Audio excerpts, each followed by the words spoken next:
estou aqui com o Luiz Gustavo, ele é engenheiro mecânico e a gente vai falar um pouquinho sobre os testes que nós realizamos nos postos de abastecimento para verificação do compressor.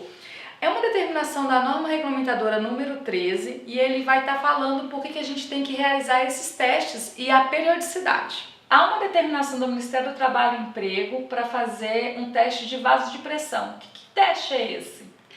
Olha, a NR13 ela trata de caldeiras, vasos de pressão e tubulações acopladas desses vasos, né? O compressor ele tem o mecanismo dele de promover a pressão e ele coloca essa pressão, armazena o fluido dentro de um vaso. Então, num posto de gasolina, normalmente você tem para calibração de pneu, para lava-jato, você tem um compressor. E acoplado a esse compressor você tem um pulmão. E esse pulmão é um vaso de pressão. Então, esse vaso de pressão ele pode vir a se romper, causando um dano a quem está operando, ao funcionário, ao cliente, ao proprietário do posto. Então, o Ministério do Trabalho fala que esse vaso, esse equipamento tem que sofrer uma inspeção periódica para garantir a integridade dele. Essa inspeção é anual, semestral? Como que deve ocorrer no posto? Depende do tamanho do pulmão, do tamanho do equipamento. Esse equipamento pode sofrer intervenções, está lá na tabela da NR13, qual é a periodicidade máxima, né, de cada equipamento e de cada fluido. No caso específico de um posto de gasolina, não são equipamentos de grande porte, essas inspeções pode ser anual, pode ser a cada 2 anos, pode ser a cada 3 anos, pode ser até mais. Depende das características do equipamento. Por exemplo, se ele está com as condições originais de fábrica, com a espessura adequada, com a solda adequada, com o dispositivo de segurança, que é manômetro e válvula de segurança adequado, esse equipamento ele pode ter a sua próxima inspeção no seu prazo máximo. Então a gente olha no prontuário do vaso. Quando você compra um compressor, ele vem com uma ficha técnica. E lá nessa ficha técnica vem falando qual foi a espessura, qual foi o aço, quem foi o profissional que projetou. Então tem tudo naquele que é chamado de prontuário, né? Naquela ficha técnica que é chamada de prontuário. Vem desde como é que ele foi, até mesmo a solda que foi utilizado lá. Então, isso daí vai muito do profissional. O profissional que está fazendo a inspeção, ele vai falar assim, poxa, esse vaso não está bom, ele perdeu espessura. Porque ele tem a chapa do aço que é feito o equipamento, ele tem uma espessura de projeto. E essa espessura de projeto que foi na fabricação, que ele foi construído nessa espessura de projeto. Então você tem que no mínimo colocar aquela espessura ou maior. A gente recebe essa ficha de inspeção técnica na aquisição do equipamento. Mas aí, por exemplo, o posto perdeu essa ficha. Aí é quando a gente contacta vocês e vocês vão até o posto e vão fazer todas as verificações. Então você vai verificar a espessura, como que está a solda, como que estão as válvulas de segurança, o manômetro. E aí, consequentemente, você vai emitir um prontuário e esse prontuário a gente apresenta ao Ministério do Trabalho e Emprego. É isso? Positivo. São dois serviços. Um é o serviço de inspeção. Eu vou inspecionar o vaso conforme o prontuário. Por exemplo, se meu prontuário fala que eu tenho que ter uma espessura de 10 milímetros de espessura de chapa, eu vou olhar se tem 10 milímetros de espessura de chapa, ou se ele perdeu essa espessura. O posto não tem essa informação. O que a gente tem que fazer? Você falou, eu vou reconstituir o prontuário. A NR fala sobre isso. Não, você não tem? Não, então reconstitua. Que você vai projetar como se fossem as condições originais do vaso. Você vai fazer um novo projeto do vaso. Então você tem que colocar todas as informações, características geométricas, que tipo de aço. Então na reconstrução do prontuário a gente tem que falar qual é o aço que a gente está olhando. Então a gente vai lá e mede qual é aquele aço, né? Você tem ferramentas para você medir aquele aço. Então a gente vai medir a qualidade do aço e a espessura do aço. E que tipo de solda que ele usou. Então de posse essas informações, a gente consegue chegar numa pressão que ele suporta. A pressão que ele suporta é chamada de PMTA, né? Que é a pressão máxima de trabalho admissível. Então, não necessariamente é a pressão de operação. Normalmente a pressão de operação para um posto de gasolina vai operar em 8, 9 bar de pressão, né? A pressão de projeto vai bem acima, vai 12, 13 bar de pressão, mas aí o que acontece? A gente vai, na reconstrução de prontuário, a gente fala assim, poxa, esse vaso está adequado, pode operar nessa pressão. Esse é um item. Aí, num equipamento mais antigo, a gente fala assim, poxa, ele perdeu espessura, então não dá mais para operar nessa pressão máxima. Então o que a gente faz? A gente ajusta ele através da válvula de segurança, a gente diminui a pressão máxima de trabalho dele, por exemplo, não é mais 12, vai cair para 10, em função da espessura de chapa que a gente pegou. Então, vamos trabalhar então uma nova válvula de segurança. Então por isso que as válvulas de segurança acopladas ao vaso tem que ser inspecionadas periodicamente, para a gente poder, aquele equipamento, a gente poder garantir a segurança de quem está operando. Que o vaso, se ele subir demais, por exemplo, ele tem acoplado a ele um dispositivo que desliga ele no momento que ele está operando, ou ele liga, é chamado de pressostato. Então o pressostato ele vai desarmar o compressor na hora que ele estiver funcionando. Chegou naquela pressão, ele desarma. Mas vamos supor que aquele pressostato dá um problema. Ele é um equipamento, um dispositivo elétrico, pode dar um problema. Então aí você tem que ter um dispositivo mecânico que garante a segurança do vaso, que é a válvula de segurança. Ela é um dispositivo por mola, então ela tem que ser calibrada periodicamente, porque no ambiente aberto, exposto à chuva, exposto a sol, aquele equipamento pode vir a enferrujar, oxidar e ele perder a sua propriedade que ele foi previamente calibrado. Então você tem que calibrar ele constantemente. A sugestão que as normas sugerem que essa calibração seja feita anualmente. É por isso que anualmente, quando o auditor fiscal do Ministério do Trabalho e Emprego ele pede que a gente faça a atualização do prontuário e que faça uma nova inspeção e calibração daquele vaso. Até porque quando a gente faz uma inspeção, na maioria das vezes a gente vai romper a válvula e, consequentemente, a gente vai ter que calibrar novamente para ter essa pressão que é permitida para o trabalhador. Exatamente. E você tem casos de acidentes em postos ou em alguns ambientes, eu sei que você trabalha com outros ambientes, mas assim, falando de posto de abastecimento, a gente tem casos onde ocorreu, por exemplo, o calibrador estourou porque ele não estava danificado. Ou casos que você pega, por exemplo, de um posto X fez o teste e quando você chegou para fazer a inspeção ou verificar aquele prontuário, você viu que ele estava qualificado da forma incorreta, por exemplo, já tinha perdido a chapa. E a gente vê que isso pode acontecer também no caso de a gente está falando de vaso de pressão, de calibrador nos postos, de que a pessoa fingir ter feito o teste. A gente tem relatos, eu também sou perito judicial, então eu pego essas partes da parte de segurança do trabalho e da parte de engenharia mecânica, vários acidentes que ocorrem no dia a dia. Então a gente tem relatos, muitos relatos no caso de compressor estourando na frente da pessoa, e aí aquela chapa de aço que está lá, aquela calota que está lá, ela percorre 50 metros a 100 metros de distância, decepa a cabeça das pessoas, fere algum órgão, isso daí assim... Até porque é uma pressão que está lá, você falou assim que na maioria das vezes 12, 10 bar, que vai estar trabalhando, é uma pressão muito alta e que vai exercer uma força em caso de dano, de rompimento ali. E aí a gente vai ter também, por exemplo, às vezes quem está operando o calibrador é quem?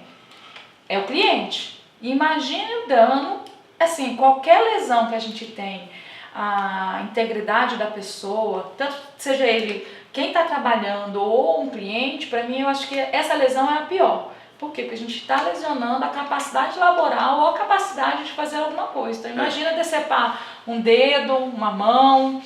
E o posto, ele é responsável solidário por aquilo. Então, se acontece alguma coisa com qualquer pessoa que está lá, ou trabalhador, ou cliente, ou qualquer outra pessoa que venha circular ali, um transeunte mesmo, se aquele equipamento venha a dar algum problema, vai cair para uma perícia judicial, vai investigar, vai olhar, ele fez as inspeções corretas? Ok, pode até ter sido feito, só que aí vai cair naquele lance que você falou, pode ter fraude? Pode. Pode ter uma informação imprecisa que o profissional foi lá e colocou? Pode também. Pode ter colocado alguma informação que o profissional falou para o dono do posto que ele tem que corrigir e ele, o dono do posto, às vezes não corrigiu, pode também, não é negligência, é não conhecimento, né? Você negligenciar é você não saber, ou saber e você não fez, aí você negligenciou. Mas às vezes você nem sabe, às vezes a pessoa caiu na mão de um funcionário, o funcionário foi lá, colocou no armário e não avisou o dono do posto. Então, acontece várias situações em que você não dá o devido tratamento ao equipamento. Então, o correto de você fazer olhar um vaso de pressão é você fazer os testes e formalizar aquele teste. Você ter evidências desses testes, porque Exatamente. a gente faz essa assessoria aqui em Brasília e nós somos parceiros, né? Então ele vem prestar esse serviço aqui. Então todas as vezes que ele vem prestar o serviço, a gente pede as evidências de que o serviço foi realmente realizado. Essas evidências são fotos, calibração do equipamento que ele utilizou para calibrar o manômetro, né, a pressão que estava ali, para o vaso, não, o manômetro, a válvula de segurança, a troca, a substituição. Então, assim, às vezes acontece a gente estar fazendo o teste e durante o teste o equipamento não suporta. Então, a gente vai ter que trocar alguma peça. Então, essas evidências, você coloca isso no prontuário e no relatório de inspeção que foi feita. Então, quando a gente recebe um teste de vaso de pressão, por exemplo, para um calibrador no posto, o que você tem que verificar existem as evidências que comprovam que aquele profissional realmente executou o teste? Muitos casos, por exemplo, a gente vai realizar um teste no posto e sempre que a gente vai agendar esse teste, o que a gente pede? Quem vai ser o profissional que vai acompanhar o teste. Isso é importante também. Porque se você não tem um profissional acompanhando o teste, ele não sabe se o teste foi realizado. E em alguns casos, quando a gente vai montar, né, todo o prontuário, tanto do vaso de pressão quanto da NR20, a gente pede as evidências. E a gente olha aquele teste e a gente fala, tenho certeza que aqui não foi realizado o teste. A gente fala em linguagem comum, Ctrl+C, Ctrl+V. Né? Foi um Ctrl+C, Ctrl+V. E quando a gente tem as fotos, a gente consegue verificar a placa do equipamento, consegue verificar o momento que ele fez o teste, tem a data, porque na foto tem as datas, e consequentemente essas são evidências que vão dar segurança para o proprietário do posto com quem ele contratou. Porque eu falo que assim, o mais barato pode gerar um dano irreparável. E para serviço de engenharia também, Cleibe, a gente usa um contrato, vamos dizer assim, informal, que é a prestação de serviço. E nessa prestação de serviço a gente gera um documento, que é RT, que é registrado no CREA, para falar que aquele profissional fez aquele serviço. Seria um contrato, que quando você aciona um profissional habilitado, ele tem que estar em ordem com conselho de classe, seu conselho de classe, e lá você gera um documento. Para os engenheiros, é gerar um documento que é chamado de RT. Então você gera essa RT, que é a formalização do serviço que foi executado. A anotação de responsabilidade técnica que diz, olha, você foi contratado para executar esse serviço e você vai ser responsável por aquele serviço. Isso é importante também estar no prontuário. No mercado ilegal, o que acontece? Às vezes a pessoa fala assim, o cliente não sabendo daquilo, ele fala assim, quanto que custa a sua RT? Eu falo assim, minha RT não custa nada. Minha RT já está incluída no serviço que eu vou te prestar. Você vai fazer um serviço? Vou. Para mim você só vendeu um papel. Não te vendo papel. Não é? Eu te vendo um serviço. E eu formalizo o serviço através de uma RT. Aí o cliente, entendi. Porque um profissional chegou e falou para mim que ele me formaliza aquele documento e pronto, morreu. Eu falei, não é assim. Tem um custo para isso, é por isso que assim, há uma variação de preço no mercado, porque tem um custo para você calibrar o seu equipamento que vai fazer a verificação da medição de espessura de chapa, vai fazer a verificação da solda. Que gera a tal da rastreabilidade. A rastreabilidade que a gente precisa ter em todos os equipamentos. Eu falo que é o seguinte, que essa rastreabilidade é que dá a segurança do serviço que foi executado. Exatamente. E quando a gente vai fazer uma auditoria, a gente verifica que essa rastreabilidade não existe. Não chega a lugar nenhum. Não chega a lugar nenhum. Qual é a segurança que eu tenho? Nenhuma. Chega ao Inmetro, a rastreabilidade tem que chegar a uma empresa em metro. Então, sim. Chega ao Inmetro, às vezes fala, perdeu no espaço.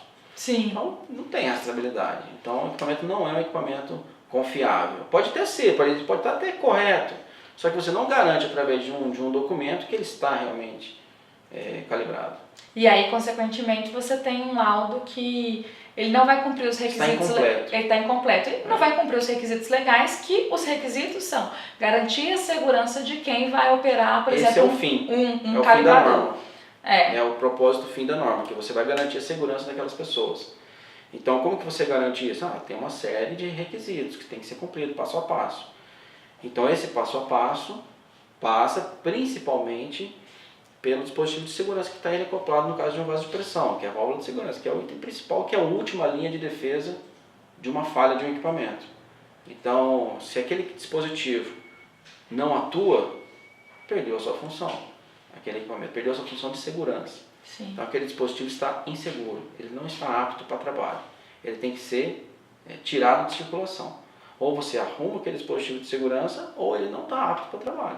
Isso é uma outra coisa. Sempre que você vai fazer, em alguns momentos, a gente faz um agendamento para o teste. E aí, quando vai realizar o teste, às vezes o teste vai demorar um pouco mais. Por quê? Porque você vai ter que, digamos que, instalar uma nova válvula de segurança, requalificar aquele equipamento para que ele tenha as condições de segurança para quem vai realizar a operação. Então isso também tem que ser feito, mas não tem que ser feito por uma equipe técnica qualificada e com anotação de responsabilidade técnica de um profissional habilitado, um engenheiro habilitado para tal. Eu falo assim, que às vezes você pega lá e fala assim, mas engenheiro elétrico, eletricista está assinando laudo de engenheiro mecânico?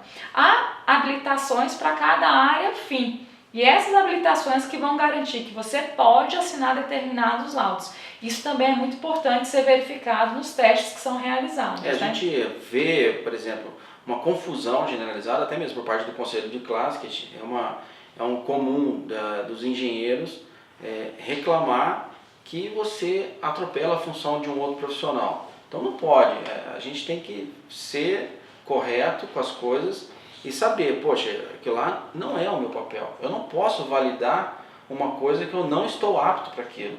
Eu não posso exercer ilegalmente a minha profissão. Então o posto tem que fazer uma inspeção anual ou acho que no tempo máximo que determina o equipamento para ele atender a norma regulamentadora número 13. Esse instrumento ele vai servir para a gente apresentar, não só para a gente apresentar ao Ministério do Trabalho, mas para garantir a segurança de quem vai estar operando, seja ele um trabalhador ou um cliente, na operação desses compressores desses compressores que vão servir, por exemplo, para calibrar o pneu ou então para fazer a lavagem, de veicular que a gente faz nos postos. Falando nisso, então a gente tem o vaso de pressão, tem que ser feita a inspeção anual e é anotado no prontuário, porque não adianta nada eu fazer a inspeção anual e não anotar que foi feita essa inspeção no prontuário. É a tal da evidência. Então, todo dispositivo de segurança, o prontuário, por exemplo, do posto, pela NR20, você tem uma série de documentações. E assim como funciona na NR13. A NR13, que trata dos vasos, é chamado de livro de registro de segurança. O livro de registro de segurança é um livro que ele vem com páginas numeradas, em que a gente abre esse livro falando, esse livro foi aberto para este equipamento. E cada manutenção que a gente tem no equipamento, por exemplo, vamos trocar um óleo, vamos trocar um pressostato, vamos trocar uma válvula de segurança, a gente anota naquele livro para a gente ter um histórico do que aconteceu com aquele bem. Então, vamos supor, daqui 10 anos, vai um profissional fazer olhar aquele equipamento, ele quer saber, poxa, o que teve de histórico? Esse histórico está lá no livro de registro. Então as pessoas não dão valor, ou somem, ou engavetam, ou não abastecem de informação. Então o livro de registro não pode ser aberto de uma forma indiscriminada. Sim. Você sempre, não importa que ele está caindo aos pedaços, você pode até fazer abrir um novo, mas naquele antiguinho lá que está lá, você fala, estou encerrando esse livro, estou abrindo um outro livro, com o número de série tal, do equipamento tal, aí você gerou a rastreabilidade que você foi para um outro equipamento.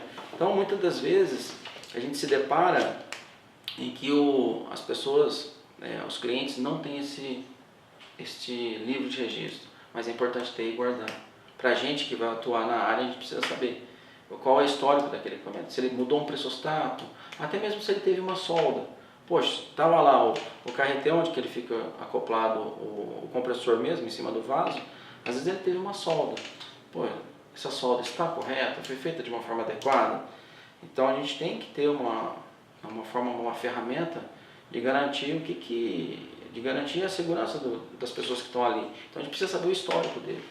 E esse livro de inspeção, livro de registro de inspeção, é que vai ter essa garantia ao longo da vida do equipamento. Isso. E é este livro de inspeção que a gente vai entregar para o Ministério do Trabalho em caso de uma auditoria fiscal.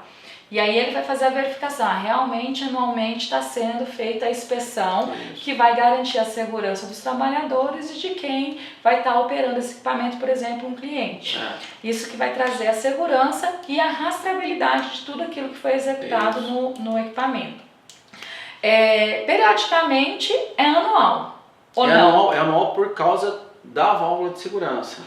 Porque a válvula de segurança tem que ser calibrada anualmente, mas o vaso de pressão, ele tem que... Quando eu falo vaso, é aquela parte metálica dele, ele tem a sua... A chapa tem que ser verificada periodicamente, mas que não é anual. Pode ser até 5 anos. Pode ser até 5 anos, entendi. Então, mas depende do profissional que vai olhar, se ele está perdendo muita espessura, se não está no ambiente inóspito, está no tempo, está guardado no lugar adequado. Isso tudo vai determinar o tempo, a diminuição da espessura da chapa. Você vai aumentar a frequência, vai diminuir o tempo de inspeção, mas a válvula de segurança não, ela tem que ser calibrada. Tem que ser calibrada anualmente. Então é por isso que anualmente o Ministério do Trabalho, nas suas auditorias, ele pede. E mesmo que ele não peça, a gente tem que ter anualmente para que a gente garanta o cumprimento da NR3. Isso. E você fazendo isso, é um item a menos de você se preocupar na segurança do posto perante os órgãos fiscalizadores, que você vai falar assim, poxa, nesse item aqui eu estou tranquilo. Então, eu estou, pelo menos documentalmente falando, não vai ter problema.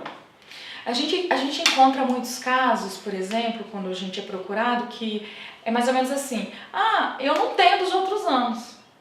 É como se ele tivesse deixado uma lacuna no tempo, sem cumprir o requisito, e ele começa a cumprir esse requisito a partir de uma auditoria fiscal, quando o Ministério do Trabalho vai no posto. E a gente chama isso daí de inspeção extraordinária. Então, vamos supor, você não tem nada. Poxa, não tem nada dele, o que você faz? Então, eu tenho que fazer inspeção interna, inspeção externa, eu tenho que reconstruir o prontuário. Então, a gente faz todo um pacote, troca a válvula, troca o manômetro, coloca tudo calibrado, certificado, rastreado. Aí, a partir dessa data, anualmente, a gente vai fazer a verificação da válvula de segurança. Isso.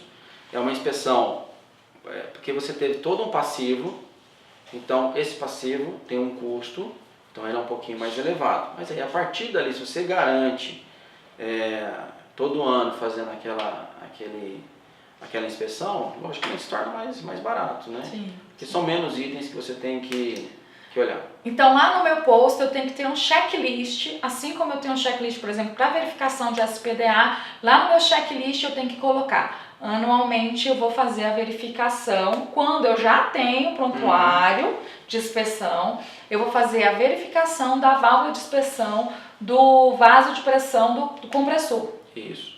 A gente chama esse item, a gente chama itens obrigatórios. Sim. Existem itens que são itens facultativos, mas que são oportunidades de melhoria. Né? A gente fala assim, poxa, uma iluminação não tá vinculado ao equipamento ter uma sinistralidade ou não, mas é uma oportunidade de melhoria. Você tem que ter uma iluminação adequada para você enxergar a válvula, para você enxergar o manômetro, se eles estão obstruídos, se eles estão funcionando.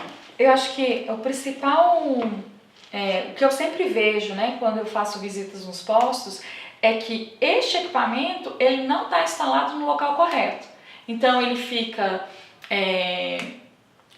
por exemplo, com os intempéries ele fica, por exemplo, jogado. Aí, consequentemente, ele leva sol, chuva, aí começa a corroer a chapa. Não, às vezes fica próximo ao lava-jato, tendo respingo de água, respingo de produtos químicos. E aí, consequentemente, aquele equipamento que duraria, sei lá, 10 anos, ele vai durar menos. Muito menos. E é isso que a gente consegue ver, por exemplo, diminuição de chapa quando a gente faz a inspeção extraordinária. Por exemplo, a gente vê que a chapa dele perdeu ao longo do tempo. Ou quando a gente compara com o prontuário que tinha quando recebeu o equipamento, a gente vê que tem uma diminuição de chapa. Aí o revendedor pergunta, mas por que diminuiu chapa? Porque onde você fez a instalação não estava o quê? Adequada. A gente coloca em qualquer lugar, está entrando em contato com Solupan, LM, água, que são Solupan e LM, a gente utiliza para limpeza veicular, a água também, e o que vai acontecer com o aço, quando entra em contato com esses materiais, eles vão oxidar, vai corroer. O aço, ele não combina com ácido. É assim, Sim. quando fala não combina, então se são equipamentos ácidos, ele é muito rápido, ele perfura a chapa, um ácido. Por exemplo, você vai querer usar usa muito em limpeza, ácido muriático. Então aquilo lá chega no aço, ele rapidinho ele corrói. O LM, que é esse líquido, ele é ácido. Então o pH dele é 1. Então imagina, eu tenho um ácido forte ali entrando em contato o tempo todo com esse vaso de pressão, vai gerar o quê? Uma diminuição na espessura do chapa. E é uma corrosão, assim, sabe? É uma gotinha, ele vai corroendo. E aí eu falo que quando o aço ele começa a ser corroído, ele vai gradativamente, porque ele só precisa daquele primeiro momento ali de descontinuidade para que entre em contato com o oxigênio e essa corrosão seja, e de repente você tem um buraquinho que... O profissional, na hora que ele se depara com essa situação, ele chega às vezes e fala assim, poxa, eu estou precisando fazer uma inspeção a mais nele, precisando fazer um teste nele. Que a gente fala assim, não, vamos fazer um teste hidrostático. Então a norma, dos vasos de pressão, quando ele sai do fabricante, ele já sai com um teste hidrostático, que chama TH. Ele sai com um teste hidrostático já pronto. A gente faz uma carga excessiva de pressão no vaso para ver se ele se rompe ou não. Lógico que é um valor bem maior do que um valor que ele opera. E é um valor também maior que a pressão máxima que ele... Mas isso vai garantir que se eu der uma carga de pressão maior do que aquela opera, do que a pressão máxima de trabalho, vai fazer o seguinte, olha, se eu joguei uma carga muito maior do que a pressão máxima de trabalho e ele conseguiu resistir, a gente não teve uma modificação geométrica, aí eu vou conseguir trabalhar com ele seguro. E aí vou garantir a segurança de quem está operando. Então a gente, numa situação igual essa, né, que a gente vê que o vaso está com muita perda de espessura, a gente tem que fazer um TH nele. A norma antigamente, do Ministério do Trabalho, previa de tempos em tempos fazer isso daí, o teste hidrostático, só que hoje não há mais essa necessidade. Não há uma previsão. Não há, então ela deixa a critério do profissional definir em que momento será feito esse novo teste. E a escolha do profissional é que vai fazer você... ter a segurança ou não, porque às vezes a pessoa... Não tem o conhecimento, às vezes ele não tem experiência, por exemplo. Você pega um profissional formado, ele tem a cadeira, ele teve lá todos os estudos, mas ele fala assim, poxa, tá bom ou tá ruim? Então, ele não tem a vivência. Então assim, vamos fazer ou não vamos fazer? Então é importante ou não é importante? Então a gente fala assim, não, é importante, realmente o vaso está em situação crítica, vamos fazer um novo teste hidrostático. Tem que ser feito. É muito mais trabalhoso, mas tem que ser feito.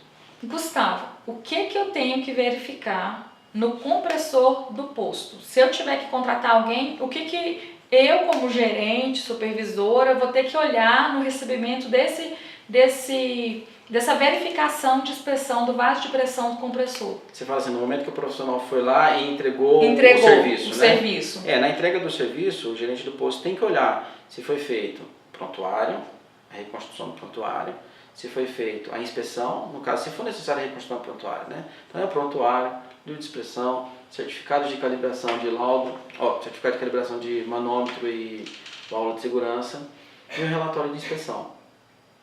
Então você vai receber este documento e vai olhar, tá com isso daqui, e a RT também, né? Lógico, vai ter a RT também. Então, estou recebendo isso? Tô. Então, a princípio está tranquilo. Por exemplo, eu tenho que verificar, para eu fazer a verificação da válvula de segurança, eu utilizei um equipamento. Eu tenho que verificar se esse equipamento que eu utilizei para fazer a verificação da válvula de segurança ou calibração do manômetro, se ele está calibrado? Com certeza, você tem que... Vamos supor, eu vou calibrar a válvula de segurança com 8 kg força por centímetro quadrado, quase 8 bar de pressão. Então eu estou calibrando para ela abrir com 8, 9, 10 quilos. Então como que eu vou calibrar isso? Eu vou colocar num dispositivo em que eu vou fazer um simulado dele abrir e fechar. Então, ok, então eu estou abrindo ele com 12. Quem que me garante que ele está abrindo com 12? Eu estou vendo o manômetro lá no meu... Marcando 12. Mas é 12 mesmo? Ele está quebrado? Ele está funcionando 12? Ou é aquele 12, quando eu descarrego toda a pressão, ele vai lá e fica no 1. Tem que voltar para o 0, né? Sim. Então ele está marcando certo? Então o que me garante isso? Eu tenho que ter pelo menos uma rastreabilidade de que eu fiz um serviço nesse meu manômetro em que ele está marcando a pressão adequada. Então eu tenho que ter um laudo de calibração. O manômetro que você utilizou para fazer a calibração da válvula, ele tem que estar calibrado. E a rastreabilidade, eu falo assim, ele tem que chegar em metro. Isso. Que é aí que vai me garantir que esse equipamento, ele vai me dar a segurança que eu preciso. Exatamente. Outra coisa, no posto, o que o gerente tem que verificar, por exemplo, no dia a dia desse calibrador? Por exemplo, ele tem um manômetro. Esse manômetro ele tem um líquido nele, mas às vezes ele perdeu o líquido por algum vazamento, alguma coisa, ou quebrou o vidro que tem do manômetro, está embaçado. Se está embaçado, mas ele não estava embaçado. Agora ele está embaçado, então pode ter o quê? Qual a causa? Qual a causa que gerou esse embaçamento? Então, o que o gerente tem que olhar no calibrador para ele verificar se ele está com segurança periodicamente? Olha só, no dia a dia da operação, o profissional nem sempre vai estar lá, nenhum técnico vai estar lá para poder ficar olhando isso daí. Então ele faz uma inspeção corriqueira, dia a dia, em que ele tem que olhar, meu manômetro está bem? Tá bom. Tá marcando? Tá. Ok. Na hora que eu estou com o compressor funcionando, funcionando, meu manômetro vai subir? Beleza, ele está subindo. Está caindo, não está travado. Então essas atitudes simples, ele consegue saber se está ok, se o seu dispositivo está funcionando. Né? Tem que fazer a drenagem do compressor, porque todo o compressor, quando ele está atuando, está trabalhando, ele gera água. Ele pega o ar ambiente, comprime nessa compressão, o fluido começa a armazenar e gerar água. Isso daí chega até lá na ponta de saída do ar. Né? Então essa água que é gerada, ele pode chegar a 100% do vaso. Então o equipamento, o compressor, ele começa a trabalhar toda hora. Ele não faz aquela operação, trabalha, desliga e fica um tempo desligado. Porque ele está sempre com uma pressão que foi aumentando porque tem um líquido armazenado ali que está ocupando o espaço do ar. Então você tem que fazer a drenagem daquela água constantemente. Tem pessoas que colocam isso de uma forma automática, colocam lá um dispositivo, fica de tempo em tempo, fica purgando aquela água. E tem gente que abre o dispositivo de dreno e drena aquela água. Então você ocupa sempre o volume do ar, está sempre disponível para o ar. Não está ocupado pela água. Então você trabalha menos o compressor, mais economia de energia. Então você tem que tirar aquela água. Era isso que eu ia falar, economia de energia. Se ele está tendo que exercer uma força maior, ele vai consumir uma quantidade de energia maior, consequentemente o consumo vai impactar no resultado do posto. No custo operacional dele está sendo impactado porque ele não está fazendo a drenagem. E a gente tem que verificar. Quando você vai fazer essa inspeção, você mostra como que tem que fazer essa drenagem. A gente mostra, a gente fala assim, tem que fazer de tempos em tempos. A sugestão sempre é, no máximo, toda semana. Então, semanalmente, no meu checklist de verificação no posto, eu tenho que verificar se a purga está funcionando ou se eu vou fazer a drenagem da água que foi pressurizada ali dentro, que ela estava na sua forma de vapor, né? Gasosa, sua forma gasosa, eu vou fazer a drenagem dela e vou retirar. Legal. Algumas vezes o dreno, ele entope. Então a pessoa vai abrir o dreno, sai só algumas gotinhas de água. A pessoa tem que falar assim, poxa, tem que ficar atento quanto a isso, porque às vezes, será que o meu dreno está entupido? Porque água com ar e aço é uma mistura boa para fazer oxidação, ferrugem. E aquela mistura vai para o dreno. E o dreno vai acumulando aquela impureza. Então eu não consigo drenar às vezes aquilo a 100%. Então às vezes com o passar do tempo ela vai se acumulando aquela sujeira. Então a água sempre sai. Quando você olha para dentro, então a água escura, não é uma água clara. Por quê? Por causa da ferrugem. Sim. Então no dreno você tem que perceber se está tendo uma fluidez de água boa. Se com o passar do tempo você vai, pô, tá diminuindo. Aí você tem que ficar atento quanto a isso, não pode diminuir. Se o poço está funcionando da mesma forma, o compressor está sendo utilizado da mesma forma, sempre, e o volume de água está diminuindo, está entupindo o dreno. Então você tem que tirar o dreno, esvaziar o compressor, tirar, limpar, lavar, jogar uma água e levar para uma manutenção. Tem que fazer uma manutenção preventiva. Senão você perde eficiência, não é? E você, automaticamente, você diminui o seu pulmão. E a água, ela é incompressível. Então, eu estou forçando aquele equipamento, forçando. E o ar não, você pode espremer, ele tem uma camada de segurança maior para trabalho e permanecer na pressão. Então o compressor começa a pressionar demais a água ela não suporta, ela expande mesmo e ela irradia essa pressão para todo o dispositivo. Então é ruim isso. E sem falar que vai muita água, às vezes você chega no nível, normalmente a saída de ar fica normalmente no meio do compressor. Do compressor, aí começa a sair água. Sai água. Por quê? Porque eu não estou drenando. Aí o pessoal do posto, pô, está saindo água demais aqui, o que está acontecendo? É isso. Não tem um filtro, tem que ter um filtro de água lá, fazer dreno na rede. A rede, quando você faz o projeto da rede, normalmente o pessoal não faz um projeto de rede. Então faz uma rede de qualquer jeito. Pega um profissional lá e faz uma rede aqui, não tem um dispositivo para dreno.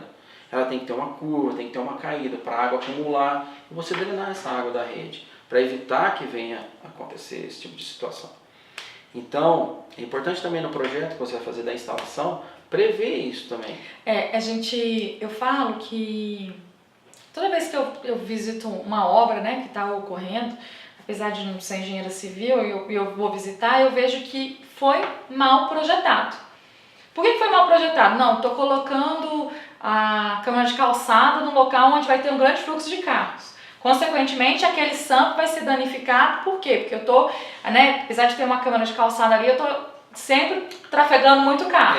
A fadiga. A fadiga. Aí, ou então, por exemplo, eu coloquei num local onde aqui passa água pluvial. Se naquele perímetro passa água pluvial, consequentemente a inclinação vai possibilitar que aquele SAMP receba uma contribuição de água pluvial, apesar de ele seja um material que pode receber, né, que é para isso mesmo, mas ele está recebendo, ele está acumulando água ali, um grande volume. Então, eu falo que os maiores erros que ocorrem é na instalação, no projeto de instalação, onde a gente não fez, não projetou de forma correta. Às vezes até o projeto saiu legal, mas às vezes a execução também. Porque aí eu falo, tem que projetar e tem que executar conforme está o projeto. Exatamente. E aí quando a gente vai começar a operar, a gente vê que o projeto não está adequado. Então, assim, o projeto estava adequado, mas o projeto é um e o real é outro. São dois profissionais que às vezes confrontados pode gerar uma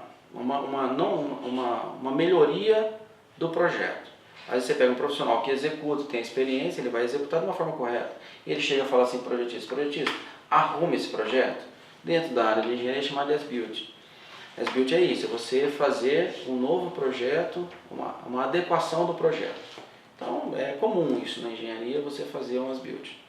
Então acontece demais, você projeta com uma caída de 5%, 10%, e aí a pessoa não executa. Aí fica acumulando sujeira, fica acumulando água, essa água, um pouquinho mais de chuva que dá, transborda, ou não faz a limpeza correta, vamos supor, vai para uma caixa separadora de areia, água, enfim.